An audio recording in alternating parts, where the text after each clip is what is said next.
10-70 വർഷങ്ങൾക്ക് മുമ്പ് ചെങ്കോലും കിരീടവും വെച്ച് ഈ കാമാക്ഷിപുരം ഭരിച്ചിരുന്ന നാടുവഴി. ജോഷി സാറിൻ്റെ സിനിമ ചെയ്യുക എന്ന് പറയുന്ന ജീവിതത്തിൽ എല്ലാവരും ആഗ്രഹം. അപ്പം ഞാൻ ലോഹിദാസിൻ്റെ കൂടെ ഉണ്ടായിരുന്നു. ലോഹി സാറിൻ്റെ കൂടെ ലോഹി സാർ എൻ്റെ അടുത്ത് പറഞ്ഞിട്ടുണ്ട്. ഞാൻ ചോദിക്കപ്പോഴും കുറേ ആളുകളുടെ ഇവിടെ സിനിമ ചെയ്തിട്ടുണ്ടല്ലോ, ഏറ്റവും ഇഷ്ടമുള്ള സംവിധായകൻ ആരാണെന്നാണ്. ലോഹി സാർ ഒന്നും ലോഹി സാറ് പറയുന്നുണ്ട്, ജോഷിയേട്ടൻ്റെ കൂടെ പടം ചെയ്യുമ്പോൾ ഒരു സുഖമാണ്. ഞാൻ എഴുതി വെച്ചതിൻ്റെ 100 ഇരട്ടി മുകളിലാണ് ഓരോ സീക്വൻസ്. പിന്നെ അതിലും വലിയ കാര്യം എന്താ വെച്ചാൽ, നമ്മൾ എഴുതി വെച്ചൊരു സ്ക്രിപ്റ്റിൽ ഒരു വാക്ക് മാറ്റുന്നുണ്ടെങ്കിൽ നമ്മൾ ചെന്ന് മാറ്റി കൊടുക്കണം.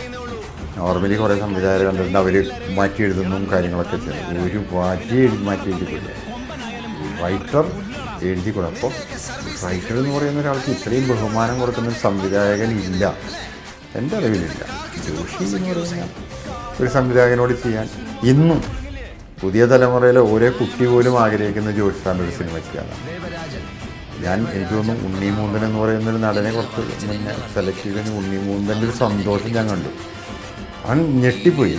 ലൈഫിൽ അവനെ ജോഷി സാർ അംഗീകരിച്ച് അവനെ വെച്ച് നായകനായിട്ട് പടം ചെയ്യാന്ന് പറയുന്ന ഉണ്ണിയേക്കാൾ, ഉണ്ണി പറയുന്ന ഏറ്റവും വലിയ ഭാഗ്യവാനല്ലേ ഈ യുവതലമുറയിലെ ഹീറോ ആയി അവനെ സെലക്ട് ചെയ്യാൻ ജോഷി സാറിൻ്റെ മനസ്സിൽ വന്നല്ലോ ഞാൻ.